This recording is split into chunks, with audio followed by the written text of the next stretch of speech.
Hey everyone, the name is Erik, and today we're talking about your ideal relationship, your dream partner, your dream type, your favorite person in the world, or what kind of people you tend to attract. I'm going to be investigating this subject a lot more in the future. I'm going to make a lot of theories regarding relationships and connections and love, and I'm going to talk a lot about these things because, yeah, a relationship is perhaps one of the most important things we'll have in our life. Relationships and connections, that's one of the most important things we have. It's thanks to our relationships and thanks to our connections that we tend to remain sane and healthy throughout our life. And that's it. I think we are not really built to be alone. No person is built to be completely alone. And no person can really deal well with it psychologically. Imagine going off to space with no person to talk to. Not a lot of people could handle that. And why do we need other people? Well, in part, it has to do with keeping ourselves sane. Everybody has their highs, everybody has their lows, everybody has their dips, everybody gets sick, everybody gets ill, everybody gets injured, everybody has struggles, and everybody has their weak spots and blind spots. We have things we don't realize, things we don't notice, things we can't deal with, things that stress us out, things that are beyond our comfort zone. And relationships are what help us get through all those things. It is thanks to our partners and thanks to our family members and friends that we are people that will look out for us when we're sick. It's thanks to our partners that we have somebody we can talk to when we're not feeling well. So we need to attract and find the right people into our life. But how many people do that? How many people have not felt invalidated in relationships? How many people have not felt difficulties opening up to their partner or sharing with somebody? When you're feeling weak, when you're struggling, when you're feeling bad about something, how many people have not felt shut down and ignored or not heard by their people around them? Family members, friends, siblings, people that should understand and should want to help or should want to be there. And this is a big struggle. And I wanted to make these theories to get you thinking about what it is you need and what it is you want in a relationship. First thing I did is I made a relationship test that I want you all to take when we're done with this stream. It's a quick test that will just ask you questions. What kind of people are you generally interested in? And what are you often drawn to? And what do you like in a person? What do you find yourself needing a lot in your life? Everybody has their unique needs and their unique interests and unique hobbies. There's nothing wrong with that. Sometimes I think we have to like everybody we meet, but that's not true. You don't have to like every single person you meet. Well, it's enough to respect them for who they are and to know and to understand that there is somebody out there for everybody. Just like not everybody is meant for you, you are not meant for everybody. So you have your tribe, you have your people, your kin, you have the people around you that matter to you, and that can go beyond blood. It can go far beyond that, and it can be very random. Often it is very random. We just meet a person where we didn't expect to meet anybody. We just run into somebody where we did not expect to run into anybody, and you hit off and you have a connection. And what you want to start thinking about is, what is that connection about? Often what people find when they research relationships is intuitives tend to be drawn to intuitives. Why is that? Why is that so important? Well, I believe intuition and sensing is perhaps one of the most important dichotomies in the Myers-Briggs type indicator, because it reflects our dominant hobbies and interests, what stimulates you contra what is boring to you. So generally, the tendency when a sensor meets an intuitive is to think that person must be boring. That's the general feeling and a sensor can have about an intuitive. They're a little bit boring. It's okay. It's not anything rude about it. It's just how they think. It's the same for an intuitive. When they meet a sensor, the typical reaction is, well, he's not my kind of fun. He's not the kind of person I would have like energetic conversations with. I'm not saying intuition is the only important thing, however, because there can be other things that bind you together in a relationship, and there are so many other personality traits. But I'm saying it's one of the most common ones. The most common pairing is an intuitive tends to date an intuitive. A sensor tends to date a sensor. Statistically, that's one of the most supported conclusions in the Myers-Briggs world. Feelers and thinkers sometimes date. Introverts and extroverts often date. Judges and perceivers often date. So what I've been finding is that values and interests are among the most important things in relationships. We typically want a person that has similar interests to ourselves. And we typically also want a person that has similar values as we do. So the main struggle when you're a feeler dating a thinker is feeling like your values are being invalidated, feeling like your perspective is not being understood or comprehended. The main struggle when an intuitive dates a sensor is feeling like the other person doesn't understand how you think, feeling like the other person doesn't take an interest in your hobbies or what you do. So these are challenges, but they are not necessarily challenges that will make the do or die of your relationship. So what you're going to be finding is a lot of sensors and intuitives are actually dating each other's, but what are they doing to bridge this? Well, they're actively thinking about what their partner needs to have fun. And they are actively engaging in the other person's interest, even though it might not necessarily be fun for you. They are giving their partner time to pursue their interests on their own side, and they have two separate lives next to each other. So, you have your circles where you go to sew, and I have my circles where I go to fix my motorcycle. That's 1 hour out of your life that you don't spend together, and then you meet up, and then you talk, and then you connect over all those things humans connect over, relationships, family, friends. And you can have having an intuitive conversation, and a sensor having a sensing conversation, and both types being very energized by each other's and vibing with each other's and being on the same level. The only thing you need to remember when you're in a relationship is, what does the other person need?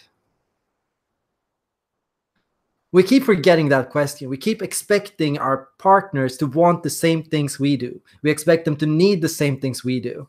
When we feel we need space, we say, we assume other people need space too. When we expect other people need intuition, when we expect ourselves to need intuition, we expect them to do it as well. We project our needs to other people.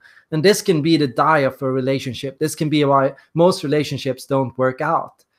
When the other person does and tells us, I don't want that, we first feel rejected, and then we can start to force what we want on them. Yes, you do. Here, have it. Yes, you do. Of course you do. Of course you want that. I want that. Why wouldn't you want that? Don't be silly. You're a sensor. Yeah, but hey, of course you want this. Of course you want to hang out with my friends and go to this board game meetup and talk about physics. Of course you do. You just don't understand yet how interesting it is. So the do or the die of the relationship is when we try to force our perspective, our viewpoint, our values, our interests, our needs on the other person. So what about introverts and extroverts? I think this is the most commonly discussed pairing because it's the one that brings about some of the most classic struggles in relationships. He won't talk to me. He keeps retreating into his own little world. He keeps pulling back. She keeps pushing herself on me. She keeps calling me. She keeps texting me. She keeps asking for me. So it's one of the most commonly described struggles. Yet I believe introverts and extroverts are generally a very, very successful pairing together. And introverts and extroverts are actually more common than not going to date one another. Why is that? Is anyone here interested in an introvert? Do we have any extroverts here that drawn to introverts? Do we have any introverts here that typically like extroverts? What do you typically find yourself interested in when it comes to extroverts? What is it about introverts that tend to appeal to you?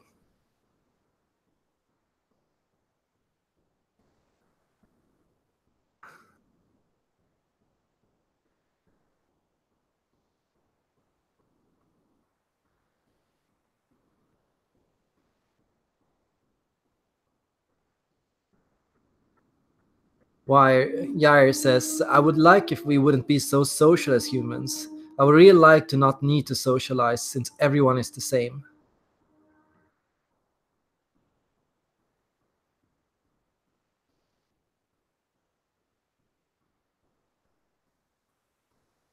Nicole says, I'm an introvert and I like extroverts because they bring me out of my bubble. Yeah. We need often a partner that can bring us out of our bubble.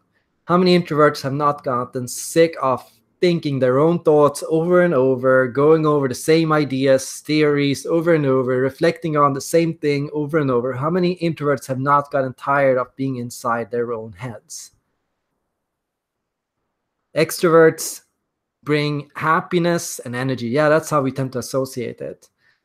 Um, Introverts help me calm down my mind. They listen and they help me reflect.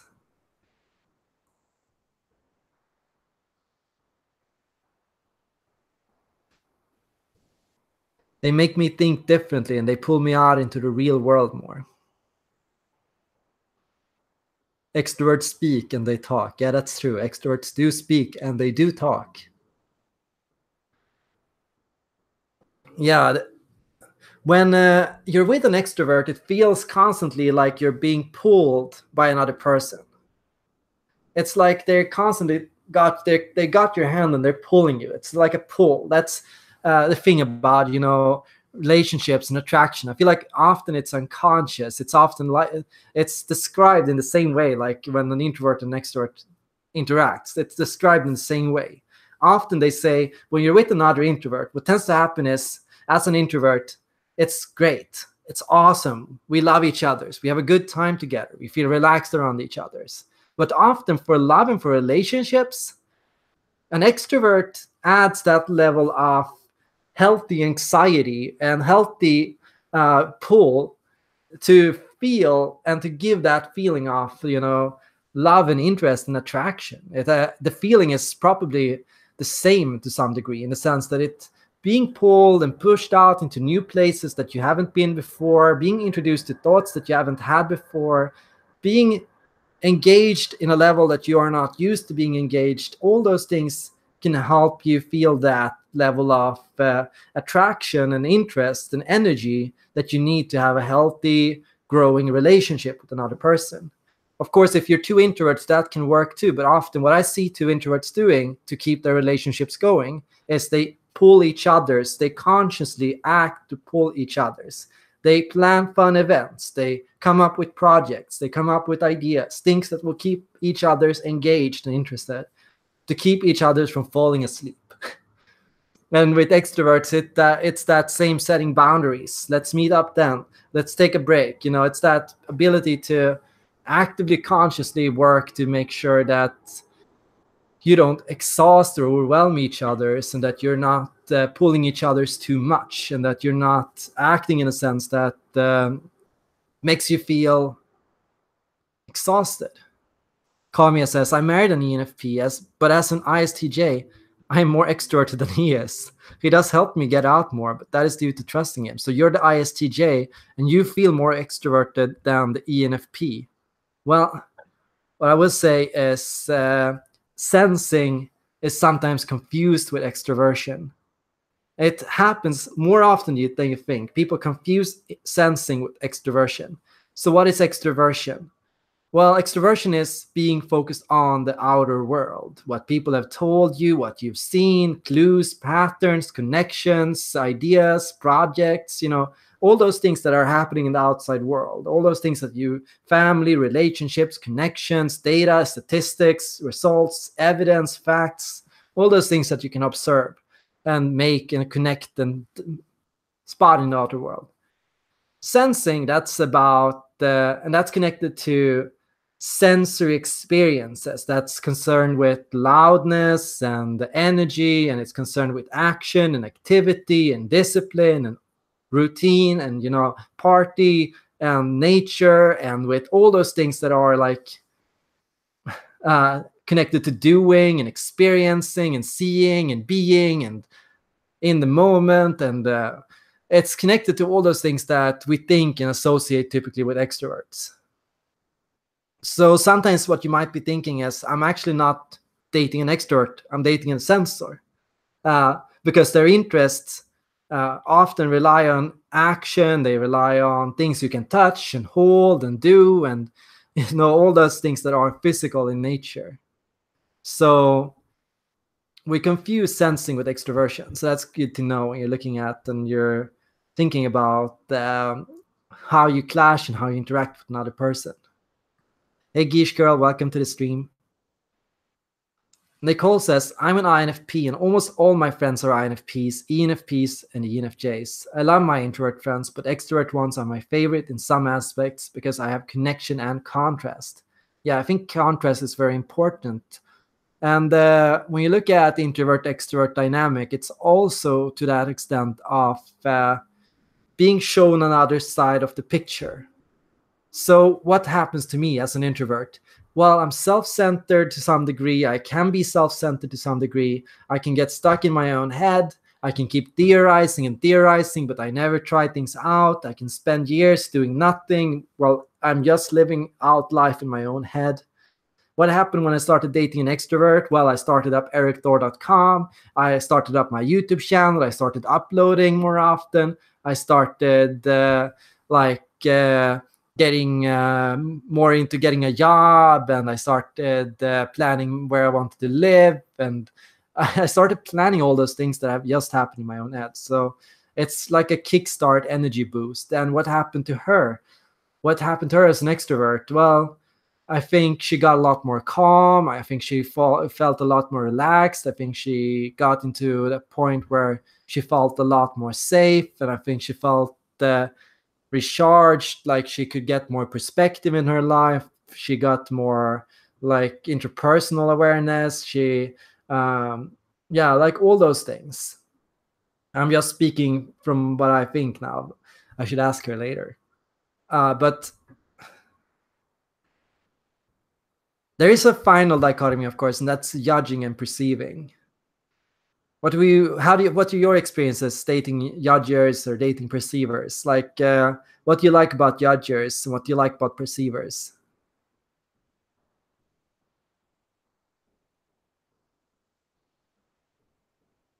When I dated an ENFJ who was very creative, I started to feel more creative too. He inspired me so much to paint and create even more than I already do. Yeah, ENFJs, they tend to have so many creative projects. It's insane. Like I know ENFJs that they are poets, they go to poetry slams, they are in drama class, they are drawing, they are painting, like they have like these crazy projects. Like, let's do this performance art project where we go and dress up and stand on the streets like that. Like, they have all these crazy ideas. Um, and that's in part, the project mindset of judging types. Judges,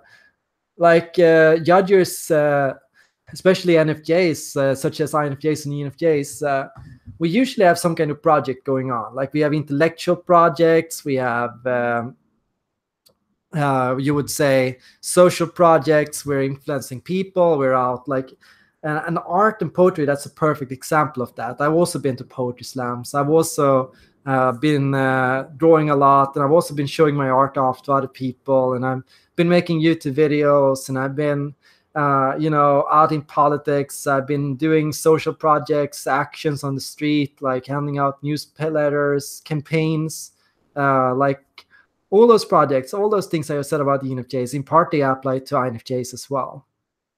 We love those projects. So that's what judgers can, I feel, often contribute to perceivers. That where perceivers sometimes I can feel like they are locked in apathy, where like they got all the values, they got all the heart, they got all the right feelings and vibes and ideas, and they got that great mind and all those things, but often they never tend to finish their projects. They never tend to like spend enough time on something. They tend to get distracted more easily. They tend to stop themselves more easily. They tend to come up with an idea and then not execute it. So often I feel with perceivers that the perceivers feel a struggle to finish what they start and to see what they've done through. And oh my God, we're 35 people in right now. 35 people, that's a record. Thanks, you all. Thanks for joining up. So, what Nicole says makes a lot of sense. Judgers make perceivers a lot more long term, a lot more future oriented, a lot more goal oriented, a lot more project minded, a lot better at like actually like taking time to write and to read and to create and to do all those things that they don't normally do. So often perceivers are generally focused on reading. Like I think perceivers, they read a lot, they watch a lot, they read a lot, they do a lot. So there's always like that intake of information with perceivers, always that flow of things to do and see, and places to go to and events to watch and things to visit. As a judger, what I feel like quite a lot is I sometimes get too focused on output. I'm trying to come up with and work on goals, and I'm focusing and I'm focusing and I'm focusing and I'm going like this, like just more and more and more and more and more and more and more. I keep like hyper focusing and I keep working on it and I keep working on it. And then I start losing steam and I'm like, what's happening? Why am I losing speed? Why am I not going faster? Why am I not doing better? Why am I not getting forward towards my dream? Okay, I have this future goal, and I start staring at the data and start looking at everything, and I start like really getting into this bad zone. And what do perceivers do? What do they do for me? Well, they help me, remind me to get input. They remind me to get feedback on what I'm doing. They tip me to new books I should read. They get me to go to new concerts. They get me to watch new movies, to try out new games, to play new things. They put me in a zone where I'm getting information, not just putting out information, but I'm actually getting information. And that's fuel. I tend to say perceivers are like firewood for me. When I'm with perceivers, it's always, oh yeah, I could try that out. And oh yeah, I could watch that. And oh yeah, I could do that. So it's like firewood for me. It's also a confidence boost. It's constantly giving me confidence, energy, power, to do things, to try things out, to do things I wouldn't have done before. And they give me energy and they give me inspiration and ideas to make sure I also can complete it. It's not just setting a goal, but they're also giving me the resources necessary to complete the goal. Often what I find is perceivers are like gatherers. They're always gathering information and gathering resources, and they're always full of resources. They have so many resources. They have so many skills, abilities, talents. They have so many things going for them. They have so much information in their head, so many thoughts, so many things, So I really burn perceivers, to put it like Bethany would. I really just burned through all that. So all those resources, they are like, wow, yeah, and oh yeah, and oh yeah. So it's very helpful for me.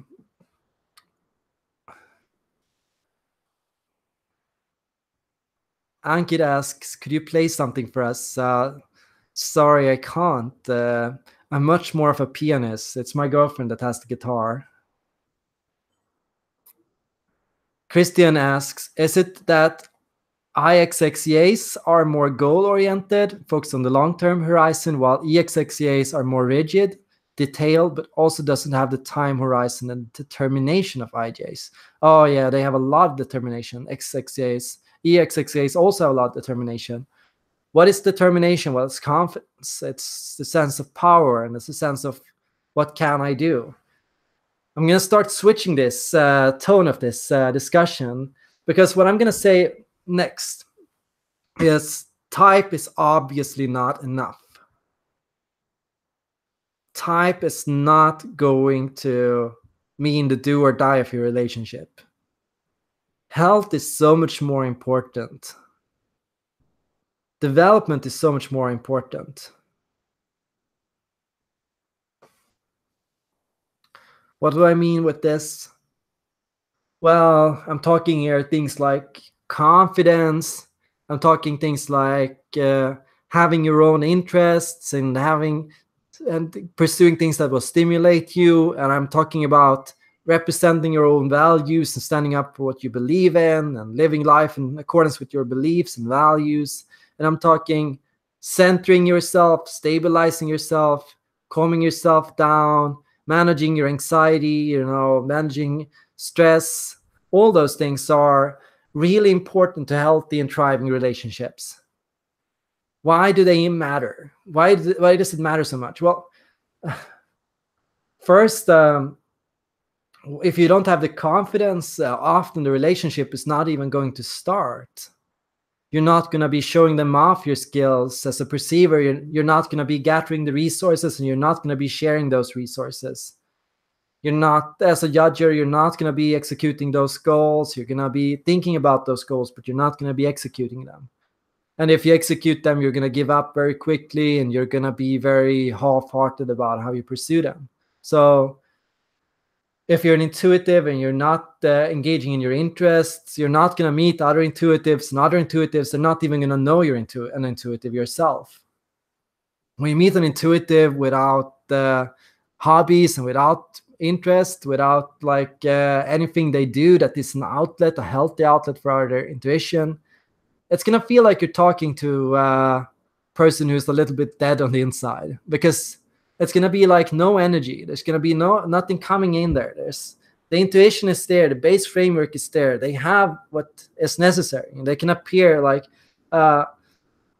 in those situations, they can appear like they don't have anything. Like how do you talk with such a person? What do you say? There's no ideas. There's nothing going on there. So as an intuitive, if you're struggling with understimulation, you're really just going to have to find hobbies, healthy hobbies, mindfulness, energy, things that can keep you engaged. You're going to have to go to places and events. Where do we most often meet our future partners and future love of our life? Well, at that sewing class, or at that drama class, or wherever it is that you can have fun and feeling energized and have fun.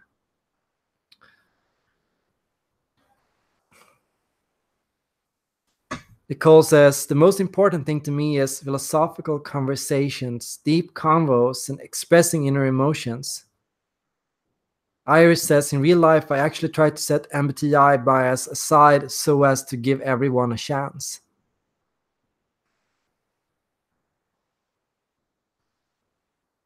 I wouldn't date a guy without confidence and openness. Those are my top 2 qualities. Well, first I want to say,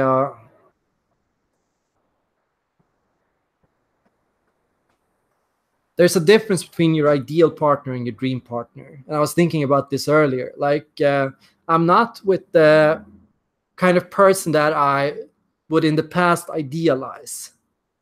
So I'm dating an ENFP and I'm an INFJ. And I'm not feeling like I'm dating the person I idealized in the past, because I think I idealized the person who was always happy, always full of ideas, always energized, always happy, always like in a perfect mood, always 100% authentic, 100% real, honest, natural, wild in a sense. I'm not dealing with the person who's always passionate. I'm not dealing with the person who is always going to be at their best. I'm dealing with a human being. And here's what I feel like. I'm dating the girl of my dreams, not the girl of my ideals. And the difference is, I used to write a lot when I was a kid, and I still do write a lot. And I wrote a lot of fiction. And I had this fictional girl in my head, like when I wrote a lot of fantasy and I wrote about girls. And, my favorite kind of girl was always, well, who I'm dating right now. That's the crazy thing. Like, she is just like that dream that I had in my head, who she got. Of course, she was a fictional character. She was a human being. So in those books and in those articles and in what I wrote, it was like she got upset, of course. She got angry. She got demoralized. She got afraid. She got sad. She went through struggles and hardships. And what I realized then was, I'm dating the girl of my dreams, because I'm dating that kind of human being who is not perfect, who is not always going to be at their best every day, every minute of their life. But I'm dating the kind of person who I want to be with, even when she's sad, or even when she's not happy, or even when she's going through difficulties. And I think that's something you have to realize. What kind of a person would you like to be with, even when they're sad, and even when they're upset, and even when they're angry, and even when they're going through struggles?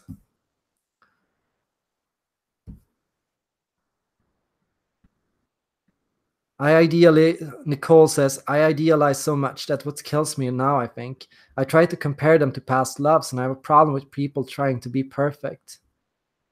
I'm an INFJ, but I have chosen between two guys. One is surely an INFJ. The other, I'm not sure, but he's extroverted. I think the latter is better for a serious relation, but the connection with another INFJ is really intense and dreamy. I'm confused. I loves confusing sometimes. It's hard not to think about Fi as selfish. How can I change my view? What are the things about that function you appreciate in your girlfriend? Well, she's real, she's natural, she speaks her mind, she's true to herself. What's not to love about that? So, yeah, what you're saying about selfishness, that's actually really interesting. I'm asking in this test that I just made questions like I enjoy free spirited and uninhibited people. I'm focusing here purely on the positive traits, but I'm writing something here. One person's weak is the other person's sensitive, and finally, the other person's special. Some people are going to think you're weak, other people are going to think you're sensitive, and other people are going to think you're special. Some people are going to think you're crazy, and some people are going to think you are free, and some people are going to think you are perfect. Well, every personality type has a few of these associations. Introverted feelers, we are often perceived as sensitive, but other people might look down on us for being weak. Some people will see us as really special and unique in many ways. And some people are going to look at, as an introvert intuitive, they're going to look at you as contemplative and theoretical. And other people are going to look at you as, too much in your head and always overthinking things. And, some people are going to have negative associations and some are going to have positive associations. That's just taste. That's just preference. That's just what do you like and what do you dislike. Everyone is something they like. Everyone is something they dislike. So it's time for me to round up this stream. Thanks everyone for joining up. It's been so great to have you all here. We're 30 people now. I just want to remind you all to, if you have, check out my Patreon site, patreon.com/Erik Thor. And I really appreciate donations and everything. I want to say thanks to all 37 people who donated last month, and to all of you who joined up. So this is going to be my last stream for a little bit. I'm heading out for vacation. I'm going to Lisbon, and then I'm going to Sweden. So it's not going to be as much content for next month, but it's going to be a lot of new things happening in the future. Do try out the relationship test that I made. Do check out this article I recently wrote about relationships. And of course, drop by on Discord and say hello and chat with everyone else after the stream. Let's do a great hangout after the stream. Just talk about whatever you like or whatever your thoughts were on this subject. Thanks everyone for joining up, and see you all next time.